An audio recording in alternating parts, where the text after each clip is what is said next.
Hello everyone, my name is Kumar Rajesh. Welcome to all at Next Vision YouTube channel. तो हम NEET PYQ series देख रहे थे, उसमें हम क्वेश्चन नंबर 26 तक किए थे। आज मैं थोड़ा सा इन्फॉर्म कर दूं कि सराउंडिंग में शादी सब कहाँ चल रहा है माहौल, तो थोड़ा सा आवाज वगैरह आपको आ सकती, ठीक है, इसके लिए क्षमा चाहता हूँ।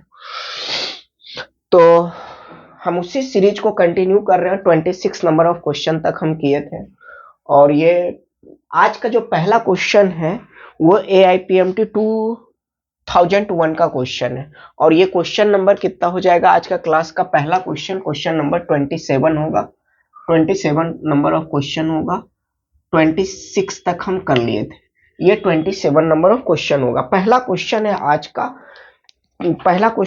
का Planck constant has the dimension of, और चार ऑप्शन दे रखे हैं। Planck's constant has the dimension of, Planck's constant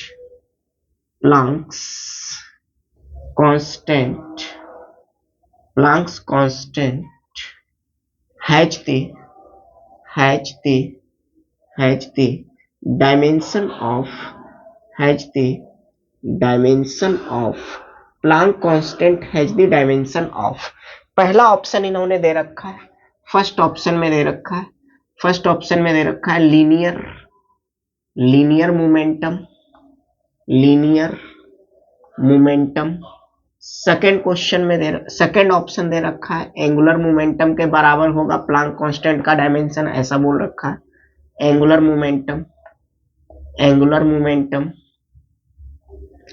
momentum. Next option दे रखा है आपका सी ऑप्शन में एनर्जी दे रखा है, एनर्जी, ठीक है,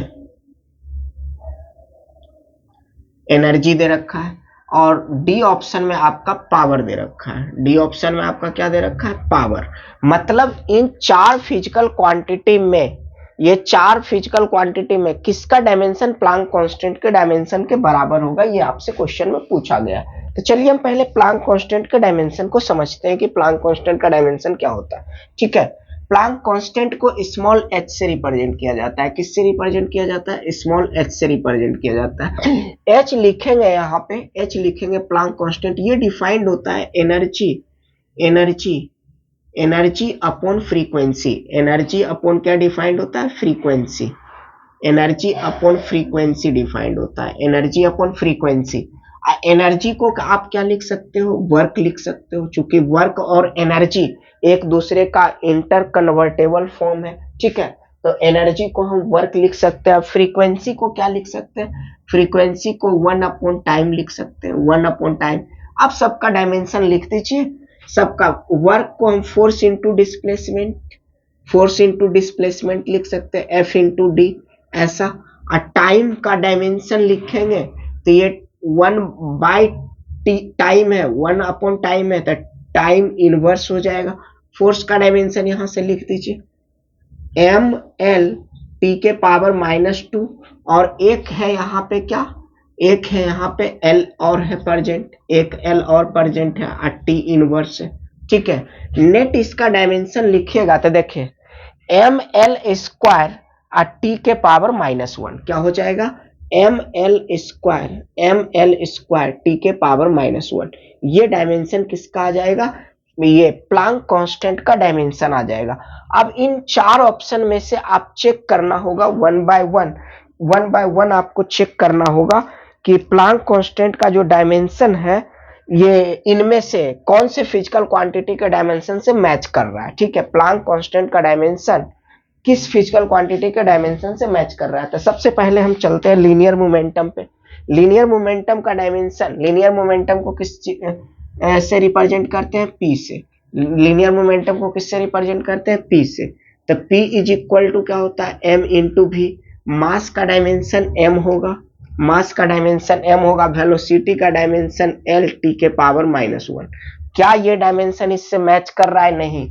यहाँ L है, यहाँ L का पावर 2 है, तो ये ऑप्शन नहीं हो सकता। नेक्स्ट हम आगे बढ़ते हैं एंगुलर मोमेंटम। एंगुलर मोमेंटम को किससे रिप्रेजेंट करते हैं? L वेक्टर से। L vector is equal to क्या होता है, L vector is equal to R vector cross P vector. R क्या चीज को रिप्रेजेंट कर रहा है, यहाँ पे आर रिप्रेजेंट कर रहा है, आर रिप्रेजेंट लेंथ को कर रहा है, ठीक है। अब पी क्या है, लीनियर मोमेंटम है, तो ये एल, इसका डायमेंशन अगर लिखूं तो एल, एल हो गया डायमेंशन आर का। अब पी का अभी जस्ट आप यहाँ पे ये लिखे हैं, पी का डायमेंशन एम एल टी के पावर -1, उसी को आप यहाँ पे रख दीजिए, तो ये हो जाएगा एम एल टी के पावर -1, टी के पावर -1। अब ये नेट अगर लिखेंगे तो क्या हो जाएगा, एम एल स्क्वायर टी के पावर -1। जिसका आप तलाश कर रहे थे वो आंसर आपको मैच कर चुका है, देख लीजिए, एम एल स्क्वायर टी के पावर -1 एम एल स्क्वायर, मतलब प्लांक कांस्टेंट का डायमेंशन किसके डायमेंशन से मैच कर रहा है, तो एंगुलर मोमेंटम के डायमेंशन से मैच कर रहा है। बाकी ऑप्शन आपको नो नीड चेक करने का, सबको गलत कर दीजिए, आंसर बबल करके आप आगे बढ़ सकते हैं, ठीक है। आज का ये पहला क्वेश्चन था, क्वेश्चन नंबर 27। नेक्स्ट क्वेश्चन की तरफ हम आगे बढ़ते हैं। Next question 28 number of question होगा, देखते हैं क्या है क्वेश्चन। नेक्स्ट क्वेश्चन जो होगा 28 नंबर क्वेश्चन होगा, ठीक है।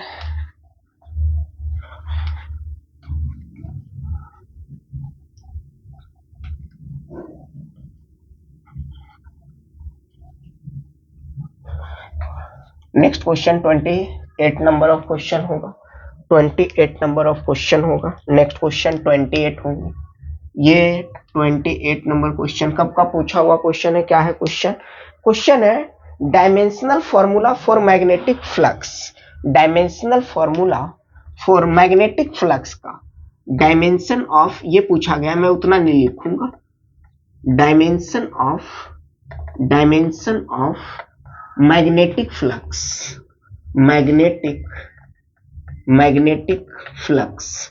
मैग्नेटिक फ्लक्स मतलब फाई बी। मैग्नेटिक फ्लक्स को किससे रिप्रेजेंट करते हैं, फाई बी का आपसे क्या पूछा गया डायमेंशन, ये क्वेश्चन आपसे पूछा गया था AIPMT 1999 में, ये 1999 का क्वेश्चन है। मैग्नेटिक फ्लक्स का आपसे क्या पूछा गया डायमेंशन, को 4 ऑप्शन मैग्नेटिक फ्लक्स के डायमेंशन जो होते हैं वो 4 ऑप्शन गलत सही जो भी है ट्रू फॉल्स दे रखा है, 4 ऑप्शन, एक ऑप्शन करेक्ट वाला क्वेश्चन है, ये सिंगल ऑप्शन करेक्ट वाला क्वेश्चन है। तो मैग्नेटिक फ्लक्स के डायमेंशन निकालने से पहले हम आपको मैग्नेटिक फील्ड का डायमेंशन लिखना सिखाते हैं। मैग्नेटिक फील्ड का डायमेंशन देखिए, मैग्नेटिक फील्ड कैसे डिफाइंड करते हैं, कैसे लिखते हैं मैग्नेटिक फील्ड का डायमेंशन। पहले मैग्नेटिक फील्ड को 2-3 नामों से जाना जाता है, उसको भी हम समझ लेते हैं, ठीक है। तो मैग्नेटिक फील्ड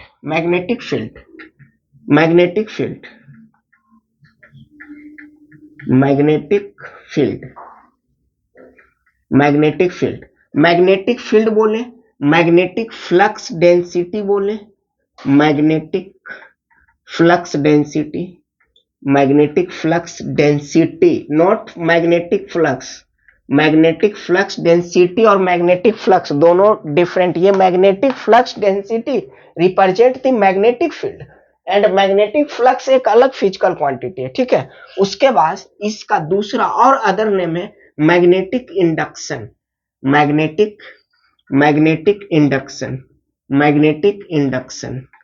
मैग्नेटिक इंडक्शन भी बोलते हैं, किसको, मैग्नेटिक फील्ड को बोलते हैं। आई किस यूनिट से इसका सिंबॉलिक रिप्रेजेंटेशन बी होता है। सिंबॉलिक रिप्रेजेंटेशन क्या होते हैं, बी। अब बी इज इक्वल टू हम क्या लिखेंगे, फोर्स डिफाइंड कैसे होता है, force per unit current into length, क्या डिफाइंड होता है, magnetic field, magnetic flux density या मैग्नेटिक इंडक्शन डिफाइंड होता है फोर्स। हम ऐसा क्यों लिख रहे हैं, बिकॉज कि डायमेंशन लिखना आसान हो जाएगा, आप फॉर्मूला के फॉर्म में लिख लिए तो इसका फोर्स का डायमेंशन आपको पता है, करंट का डायमेंशन पता है, लेंथ का डायमेंशन है, मैग्नेटिक फील्ड का डायमेंशन मिल जाएगा। बात समझ रहे हैं, तो इसीलिए हम इसको लिख रहे हैं। तो ये चीज है मैग्नेटिक फोर्स का डायमेंशन कितना होता है, 1000 बार मैं लिख चुका हूं, एम एल टी के पावर -2 ये होता है।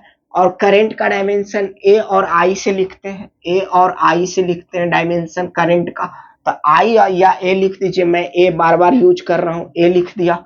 और लेंथ का डायमेंशन एल हो जाएगा, तो एल हो गया।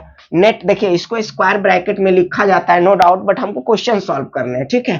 तो यहां से कितना हो जाएगा, एम एम एम टी के पावर, ये एल एल तो कैंसिल, एल के पावर 0 हो जाएंगे, तो मतलब एल का डायमेंशन को लिखे ना लिखे कोई फर्क नहीं पड़ता। टी के पावर -2 और ए का इनवर्स, ए का इनवर्स, ये किसका डायमेंशन हुआ, मैग्नेटिक फील्ड का डायमेंशन हुआ, मैग्नेटिक फ्लक्स डेंसिटी बोले या मैग्नेटिक इंडक्शन। किसी क्वेश्चन में आपसे ऐसे बोल देगा कि मैग्नेटिक इंडक्शन का डायमेंशन क्या होगा। अब लो बच्चे सिर्फ मैग्नेटिक फ्लक्स मैग्नेटिक फील्ड सुन के गए हैं और उनको ये नहीं पता कि मैग्नेटिक फील्ड का दूसरा नाम मैग्नेटिक इंडक्शन भी है, तो यहीं पे वो मतलब गलत कर देंगे या सिंपल क्वेश्चन को छोड़ देंगे, सिंपल सी बात है, ठीक है। ये चीज है, तो ये आया। अब हम निकालते हैं किसका डायमेंशन, मैग्नेटिक फ्लक्स का डायमेंशन, मैग्नेटिक फ्लक्स का डायमेंशन 5b का डायमेंशन निकालते हैं। 5b का डायमेंशन क्या होगा, 5b का डायमेंशन क्या होगा, 5b का जो डायमेंशन होगा, 5b का जो डायमेंशन होगा, 5b का जो डायमेंशन होगा, नीचे लिख देता हूं, 5b का जो डायमेंशन होगा, 5b मैग्नेटिक फ्लक्स होता है, मैग्नेटिक फ्लक्स होता है b इंटू ए, मतलब b इंटू ए मतलब magnetic field into area, that is equal to magnetic flux. Magnetic field into area का प्रोडक्ट मैग्नेटिक फ्लक्स कहलाता है। अब मैग्नेटिक फील्ड का डायमेंशन आपको पता है, मैग्नेटिक फील्ड का डायमेंशन आपको कितना है, एम एम एम टी के पावर -2, टी के पावर -2 ए का इनवर्स, ए का इनवर्स। और एरिया का डायमेंशन, एरिया का डायमेंशन लेंथ इंटू ब्रेथ, मतलब L इंटू बी आप करोगे तो एरिया मिल जाएगा, तो मतलब this is length and this is length, मतलब लेंथ का स्क्वायर हो जाएगा एरिया का डायमेंशन में, ठीक है। ये चीज है। अब यहां से लिखेंगे तो एम एम एल का स्क्वायर टी के पावर -2 ए का पावर -1, ऐसा ये लिखा जाएगा। क्या ये लिखा जाएगा, किसका डायमेंशन, ये आ गया मैग्नेटिक फ्लक्स का डायमेंशन। आई होप कि आप इतनी बातें समझ गए होंगे। 4 ऑप्शन में से एक ये करेक्ट ऑप्शन गिवन होगा, आप उसको टिक कीजिए, आगे बढ़ जाइए, ठीक है। नेक्स्ट 29 नंबर ऑफ क्वेश्चन की तरफ हम चलते हैं। क्वेश्चन नंबर 29, क्वेश्चन नंबर 29 की तरफ हम चलते हैं, क्वेश्चन नंबर 29 की तरफ चलते हैं, क्वेश्चन नंबर 29, क्वेश्चन नंबर 29 की तरफ चलते हैं। क्वेश्चन नंबर 29 क्या है, देखिए मैं पढ़ देता हूं, थोड़ा सा स्टेटमेंट वाला क्वेश्चन है। बोल रखा है कि एक स्फीयर है, एक स्फीयर है, एक स्फीयर है, वो मूव कर रहा है किसी मीडियम में विथ वेलोसिटी v। एक स्फीयर है, एक स्फीयर है और वो किसी मीडियम में मूव कर रहा है। ये किसी मीडियम में क्या कर रहा है, मूव कर रहा है, किसी मीडियम में क्या कर रहा है, मूव कर रहा है। किस वेलोसिटी से मूव कर रहा है, तो ये स्फीयर जो है v वेलोसिटी से मूव कर रहा है। इस पे जो फोर्स लग रहे हैं, इस पे जो फोर्स लग रहे हैं वो फोर्स है F फोर्स है। इस पे जो फोर्स लग रहा है, इस स्फीयर के ऊपर मीडियम के कारण जो फोर्स लग रहा है वो F लग रहा है, ठीक है। और इसका रेडियस R है, इस स्फीयर का कितना दे रखा है, रेडियस R दे रखा है। और ये एक इक्वेशन, एक मतलब रिलेशन दे रखा है, F इज इक्वल टू, ये क्वेश्चन कब का है, ये क्वेश्चन है AIPMT 1997 का क्वेश्चन है, 1997 का क्वेश्चन है। और ये क्वेश्चन हो जाएंगे कितने, 29 नंबर ऑफ क्वेश्चन हो जाएंगे। कितने क्वेश्चन हो जाएंगे, 29 नंबर ऑफ क्वेश्चन हो जाएंगे, ठीक है। तो इस क्वेश्चन में आपको एक रिलेशन दे रखा है, F is equal to 6 pi eta R into V, ये रिलेशन दे रखा है। आपसे पूछा है डायमेंशन ऑफ ईटा का डायमेंशन क्या होगा, ये आपसे पूछा गया क्वेश्चन में। क्या पूछा गया, डायमेंशन ऑफ ईटा पूछा गया। तो यहाँ पे क्या करेंगे, ये तो क्या है, ये तो डायमेंशन लेस क्वांटिटी, निकाल दीजिए यहाँ से डायमेंशन, क्या दिक्कत है, सारे आप नॉन क्वांटिटी है इसमें। ईटा को लिखेंगे तो क्या लिखा जाएगा, eta is equal to F upon R into V, ऐसा लिखा जाएगा। अब सबका डायमेंशन आपको पता है, फोर्स का डायमेंशन क्या होता है, यहां से लिखेंगे तो फोर्स का डायमेंशन देखिए, M L T के पावर -2 और लेंथ का डायमेंशन क्या, r लेंथ को रिप्रेजेंट कर रहा है तो इसका डायमेंशन l से रिप्रेजेंट होगा। अब वेलोसिटी का डायमेंशन कितना हो जाएगा, वेलोसिटी का डायमेंशन हो जाएगा l t के पावर -1 हो जाएंगे। यहां से ये l ऊपर गया तो l के पावर 0 बनेगा, ये l ऊपर जाएगा तो l के पावर माइनस, मतलब नेट पावर न्यूमरेटर में l के पावर -1 होने वाला है। ठीक है, तो ये डायमेंशन कितना हो जाएगा, m l के पावर -1 और t को चेक कर लीजिए, ये जाएगा तो +1 और t के पावर -1, तो मतलब t के पावर -2 है तो ये -1 बचेगा। ठीक है, रेस्ट इतना। तो ये किसका डायमेंशन आ गया, ये डायमेंशन आ गया ये ईटा का, मतलब ये विस्कोसिटी रिप्रेजेंट कर रहा है, ईटा विस्कोसिटी इसको बोलते हैं। ठीक है, विस्कोसिटी का सिंबॉलिक रिप्रेजेंटेशन जिसको ईटा बोलते हैं। ठीक है, तो ये उसका डायमेंशन होगा, ऐसा बोल रखा है क्वेश्चन में। नेक्स्ट हम क्वेश्चन आगे तरफ चलते हैं। Next question 30 number of question, 30 number question की तरफ हम बढ़ते हैं। Question number 30। Next question 30, question number 30।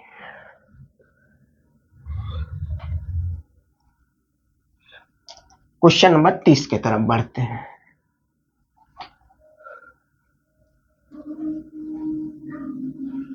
Question number 30,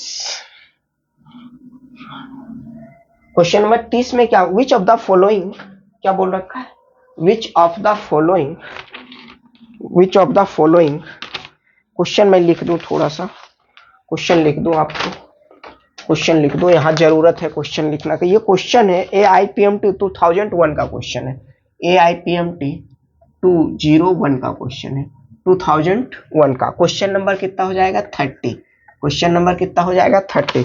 which of the following, which of the following, which of the, which of the following, following, which of the following, which of the following is a dimensional constant, is a dimensional, is a dimensional constant, is a dimensional constant, is a dimensional constant। ठीक है, question mark है। पहला option दे रखा है, पहला option इन्होंने दे रखा है refractive index, refractive, refractive index, refractive index. Next option B में इन्होंने दे रखा है, ऑप्शन बी में Poisson's ratio, Poisson's ratio, Poisson's, Poisson's ratio, Poisson's ratio, Poisson's ratio. C option में दे रखा है relative density, relative density, relative density, density, relative density. और डी ऑप्शन में दे रखा है ग्रेविटेशनल कांस्टेंट, डी ऑप्शन में दे रखा है gravitational constant, gravitational, gravitational constant, gravitational constant, gravitational constant. ये चार ऑप्शन दे रखे हैं, पूछ रखा है इन्होंने, पूछ रखा है इन्होंने कि डायमेंशनल कांस्टेंट। देखिए ये डायमेंशनल, कोई भी फिजिकल क्वांटिटी डायमेंशनल कांस्टेंट कहने का क्या मतलब हुआ, तो डायमेंशनल कांस्टेंट कहने का दो मतलब आप बस याद रखें, एक has dimension, has dimension, has dimension, उस फिजिकल क्वांटिटी का डायमेंशन होना चाहिए, पहली बात। और दूसरी बात also has, also has, also has, also has constant value, also has constant value, constant value, उसका कांस्टेंट वैल्यू कुछ होना चाहिए। तो डायमेंशनल कांस्टेंट कहने का मतलब हुआ कि ये जो भी पैरामीटर, मतलब जो भी फिजिकल क्वांटिटी इस इनमें से, ये चार ऑप्शन में से जिनके पास डायमेंशन होगा और उसका कुछ कांस्टेंट वैल्यू होता होगा, तो वैसे ये वाला जो क्वेश्चन है कि कौन डायमेंशनल, वही इसका आंसर करेक्ट होगा। ठीक है, जिसके पास अपना डायमेंशन हो और वो कांस्टेंट वैल्यू, कुछ वैल्यू को कंटेंट कर रहा हो। ठीक है, जैसे ग्रेविटेशनल कांस्टेंट जो जी है, universal gravitational constant capital G, उसका वैल्यू कुछ होता है। ठीक है, तो ये हो सकता है ये ऑप्शन हो सकता है ये ऑप्शन हो, अभी हम चेक करते हैं। तो डायमेंशनल कांस्टेंट कहने का मतलब हुआ कि has dimension and also has constant value, उसका कुछ कांस्टेंट वैल्यू होना चाहिए, ये डायमेंशनल कांस्टेंट का कहने का मतलब हुआ। अब चलिए एक एक करके चेक करते हैं। आई होप कि आप बात को समझ गए। इसको मैं इरेज कर दे रहा हूं, मुझे स्पेस चाहिए, ठीक है। देखिए रिफ्रैक्टिव इंडेक्स क्या डिफाइंड होता है?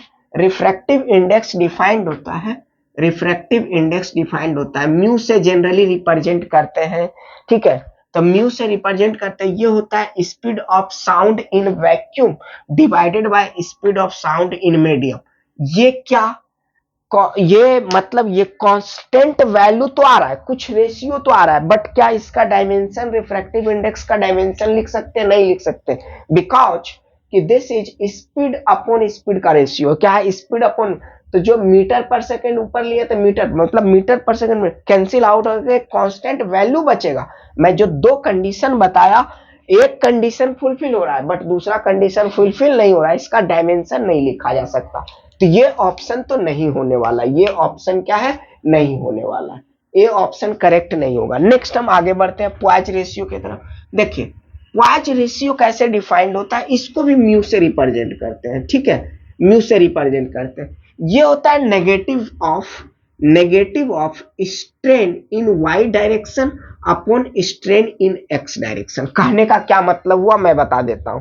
देखिए ये मैं ऐसा क्यों लिखा हूं, ये जो होता है मतलब ट्रांसवर्स स्ट्रेन, जो transverse strain upon axial strain. आप देखो कैसे, इसको मैं थोड़ा सा बताता हूं आपको इस क्वांटिटी को।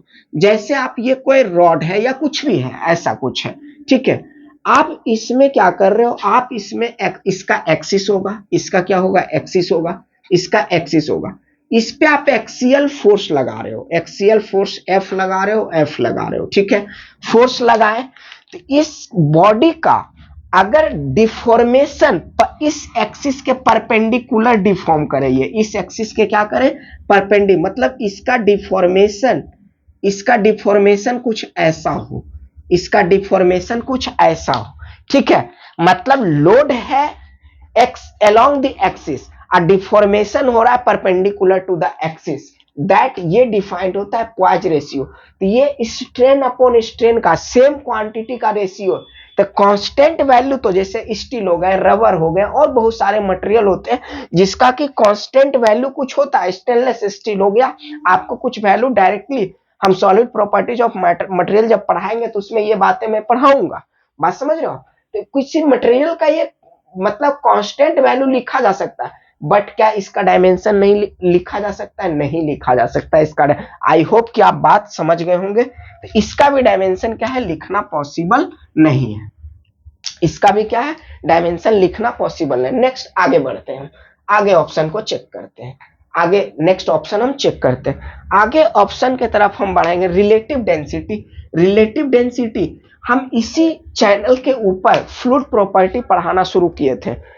प्रॉपर्टीज ऑफ मटेरियल में देखिए तीन टाइप के प्रॉपर्टी ऑफ मटेरियल आपको पढ़ने हैं। सॉलिड मटेरियल का प्रॉपर्टी पढ़ना है, फ्लूइड का पढ़ना, उसके बाद थर्मल मतलब टेम्परेचर हम रेज कर रहे हैं तो उसके कारण क्या क्या चेंजेज होते हैं मटेरियल के अंदर। ये तीन चीजों को हमको हमारा syllabus, as per our syllabus, हमको ये तीन बातें पढ़नी है, ठीक है।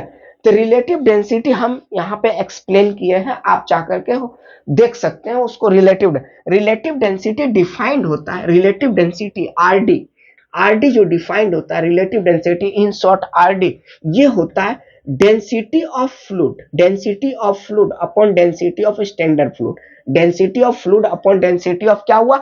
Standard fluid. तो ये दोनों भी क्या है? सेम क्वांटिटी का क्या है? सेम क्वांटिटी का रेशियो। तो has constant value but no dimension. एक कंडीशन को ये तीनों ऑप्शन फुलफिल कर रहा है, बट चौथी कंडीशन की डायमेंशन लिखा जा सकता है तो डायमेंशन नहीं लिखा जा सकता। तो ये भी ऑप्शन क्या है? नहीं होंगे आंसर। बचा क्या? ये ऑप्शन। इसको भी मैं एक्सप्लेन कर देता हूं, इसको भी देखिए। ग्रेविटेशनल कांस्टेंट डिफाइंड कैसे करते हैं वो भी मैं आपको बता देता हूं। इसको मैं इरेज कर रहा हूं यहां से, मुझे स्पेस चाहिए, इसको मैं इरेज कर रहा हूं यहां पे, ठीक है। देखिए दो मास है लॉ ऑफ ग्रेविटेशन यही बोलता है कि कोई भी ऑब्जेक्ट एक दूसरे के ऊपर फोर्स लगा सर्टेन डिस्टेंस, ये r डिस्टेंस पे है, यहाँ का मास m1 है, यहाँ का मास m2 है, m1 m2, तो जो फोर्स दोनों के बीच होगा F is equal to G m1 m2 m1 m2 upon r square, m1 m2 upon r square. यहां से अगर आप g को ग्रेविटेशनल कांस्टेंट को सेपरेट कीजिएगा तो g इज इक्वल टू क्या लिखा जाएगा, g इक्वल टू लिखा जाएगा f इंटू आर का square upon m1 into m2 upon m1 into m2। ये सारा इसका कुछ कांस्टेंट वैल्यू होता है 6.6 इंटू 10 टू के पावर -11 ऐसा कुछ वैल्यू होता है। ये क्या है, इसका डायमेंशन भी लिखना, देखिए फोर्स का डायमेंशन ये लेंथ को रिप्रेजेंट कर रहा है, ये मास को रिप्रेजेंट, तो यहाँ पे डायमेंशन लिखना भी पॉसिबल है। इस g का कांस्टेंट ये जो है इसका कुछ वैल्यू भी होता है। ये दोनों कंडीशन को इस physical quantity option D fulfil कर रहा है, दैट इज करेक्ट ऑप्शन, ये ऑप्शन सही होंगे। आई होप कि आप बात मेरा एक एक बात आप समझ रहे होंगे, इतना डेप्थ मैं एनालिसिस आपको करके दे रहा हूं, समझ रहे हैं आप इस ग्रेविटी को, ठीक है। ग्रेविटी मतलब क्वेश्चन करने का ग्रेविटी, ये ग्रेविटी का मैं बात नहीं कर रहा हूं यहाँ पे, ठीक है। नेक्स्ट आगे बढ़ते हैं क्वेश्चन में। आई होप कि ये क्वेश्चन समझ गए होंगे, क्वेश्चन सॉल्व भी हो चुका है। नेक्स्ट आगे बढ़ते हैं, आगे बढ़ते हैं।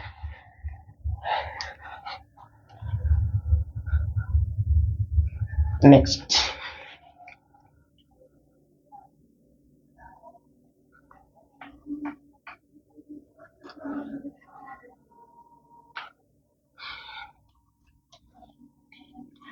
नेक्स्ट क्वेश्चन क्या है, नेक्स्ट क्वेश्चन क्या है, नेक्स्ट क्वेश्चन है, देखिए नेक्स्ट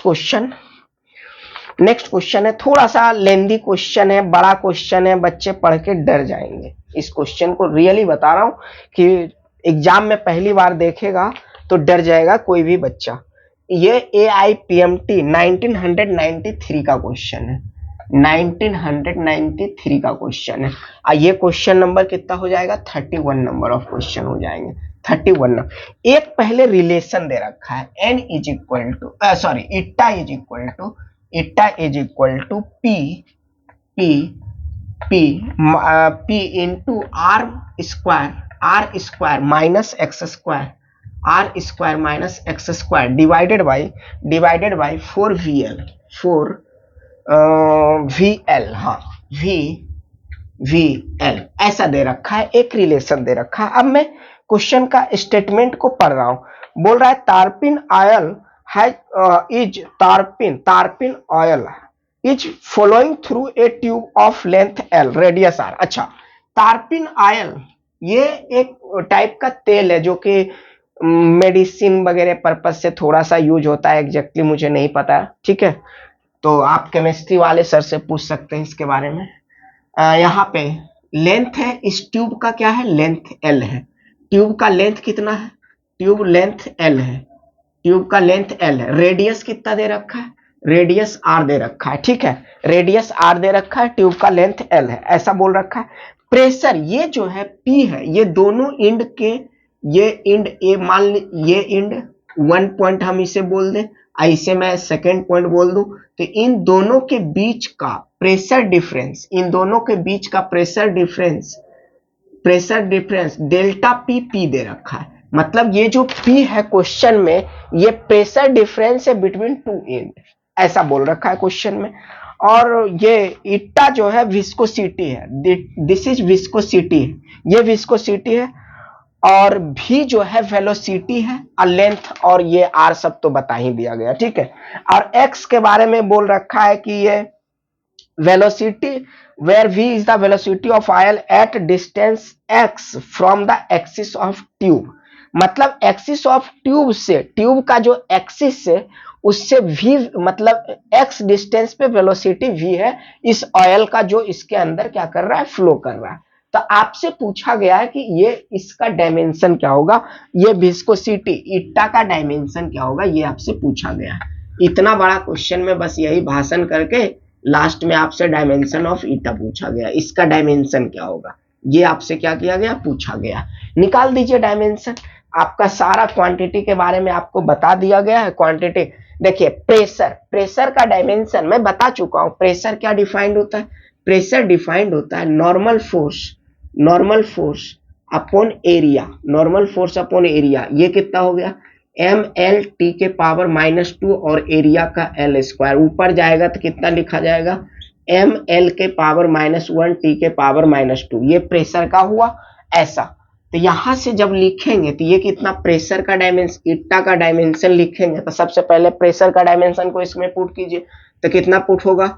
एम एल के पावर -1 टी के पावर -2 ऐसा पुट हुआ। नेक्स्ट अब देखिए ये आर और एक्स दोनों डिस्टेंस है तो एल मतलब ये क्या है? एल लेंथ का स्क्वायर है, ऐसा बोल रखा है क्वेश्चन में। नीचे ये तो डायमेंशन लेस होंगे, वेलोसिटी का एल टी के पावर -1 और लेंथ का अगेन एल होगा, अगेन डायमेंशन कितना होगा? एल होगा। सबको थोड़ा सा देखिए, एल और एल के पावर 2 डिनोमिनेटर में और न्यूमरेटर में है तो एल का पावर लिखने का कोई मतलब नहीं। एक लाइन में आंसर आ गया कितना? एम एल के पावर -1 और टी के पावर ऊपर पॉजिटिव जाएगा तो टी के पावर -1। ये विस्कोसिटी का अभी कुछ देर पहले हम इसका कैलकुलेशन किए थे तो यही विस्कोसिटी का डायमेंशन।